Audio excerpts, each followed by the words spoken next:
दोस्तों नमस्कार।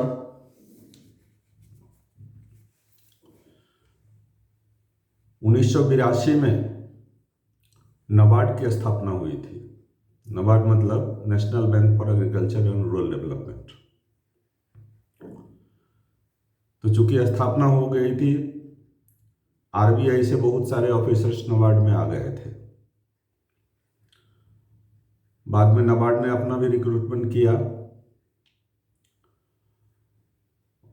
जो आरबीआई से आए थे उनका सैलरी स्ट्रक्चर, नाबार्ड ने जिसको रिक्रूटमेंट किया उसका सैलरी स्ट्रक्चर दोनों एक ही था। जो जिस कैडर में है उनका वेतन जैसा आरबीआई से आया उनका वैसा नाबार्ड ने रिक्रूटमेंट किया वैसा। 35 वर्ष से सिलसिला चलता रहा था। इस बीच में 7 सेटलमेंट भी हो गया। अचानक पिछले सितंबर में एक नया सैलरी स्ट्रक्चर आ गया उनके लिए, जिसका रिक्रूटमेंट नाबार्ड ने किया है। आरबीआई वाले का सैलरी वही रह गया और नाबार्ड ने जिसको रिक्रूट किया उसका सैलरी बदल गया। और इस प्रकार दोनों कैटेगरी के ऑफिसर के जब ग्रॉस सैलरी था, ग्रॉस इमोलमेंट था, उसमें 10 से 12% का फर्क आ गया।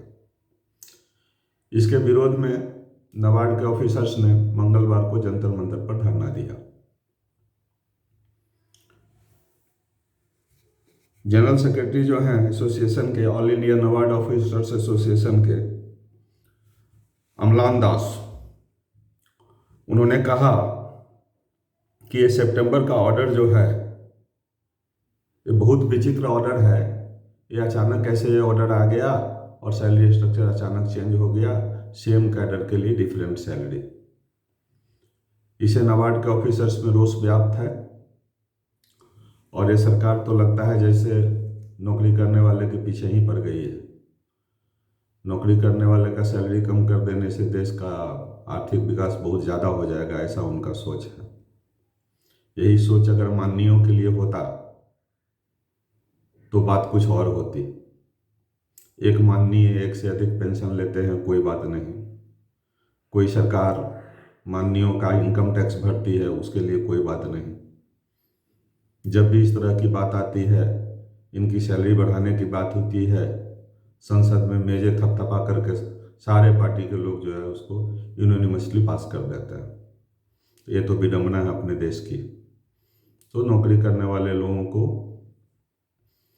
अब पता नहीं कि उनका सैलरी किस समय चेंज हो जाएगा, किस समय क्या हो जाएगा। विभिन्न चैनल से लोग आते हैं तो उनका सैलरी सेम कैडर में अलग अलग कैसे हो सकता है, वो भी 35 वर्ष चलने के बाद। नाबार्ड में 35 वर्ष सेम स्ट्रक्चर सैलरी का चल गया, उसके बाद अब ये चेंजेज आ गया। तो ये अपने देश की स्थिति है भाइयों, और नौकरी करने वालों की स्थिति यही है। दिन प्रतिदिन स्थिति बदतर होती जा रही है। नाबार्ड एक बहुत प्रेस्टीजियस संस्था है और उसके ऑफिसर जंतर मंतर पर जाकर धरना दे रहे हैं। अब इससे ज़्यादा अशोभनीय बात क्या हो सकती है। फिर भी जो है वो सामने है। तो एक सनसनीखेज खबर हमको लगाए तो लगा कि आप लोगों के सामने इसको रखूं, इसलिए हमने रख दिया। चूँकि नाबार्ड वगैरह ऐसी संस्था है, national bank for agriculture and rural development, जिनका आम लोगों से पाला नहीं पड़ता है। बहुत कम ही लोग इस सब के बारे में जानते हैं। National bank of agriculture for rural development को मोटे तौर पर यही समझना है कि रिजर्व बैंक में जब वर्कलोड बहुत बढ़ गया, रिजर्व बैंक ही सारा का सारा काम देखता था। एक्सपोर्ट इंपोर्ट भी वही देखता था, एग्रीकल्चर भी वही देखता था, इंडस्ट्री भी वही देखता था। तो काम का लोड बढ़ने के कारण हुआ कि एक एक सेक्शन को अलग कर दिया जाए। उसी क्रम में हम मानते हैं कि एग्रीकल्चर को देखने के लिए गवर्नमेंट ने ये व्यवस्था की कि क्यों नहीं आरबीआई से हटके इसी तर्ज पर एक संस्था बना दी जाए। तो मोटे तौर पर हम लोग का मानना ये था कि जैसा आरबीआई का सैलरी स्ट्रक्चर है वैसा ही नाबार्ड का है और वैसा ही था भी, और 35 वर्ष से ये चल भी रहा था। लेकिन एक अचानक ये बीच में घटना घट गई कि भाई जो आरबीआई से आए थे उनका सैलरी ये रहेगा और नाबार्ड ने जिसकी नियुक्ति की है उसका सैलरी ये रहेगा। सो 10 से 12% का डिफरेंस उसमें आ गया। तो इसी कारण से उन लोगों ने धरना दिया।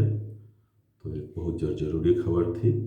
ये सिर्फ नाबार्ड की बात नहीं है, ये जब शुरू हो गया है तो धीरे धीरे कई जगहों में चला जाएगा। तो यही बात थी। बहुत बहुत धन्यवाद वीडियो देखने के लिए।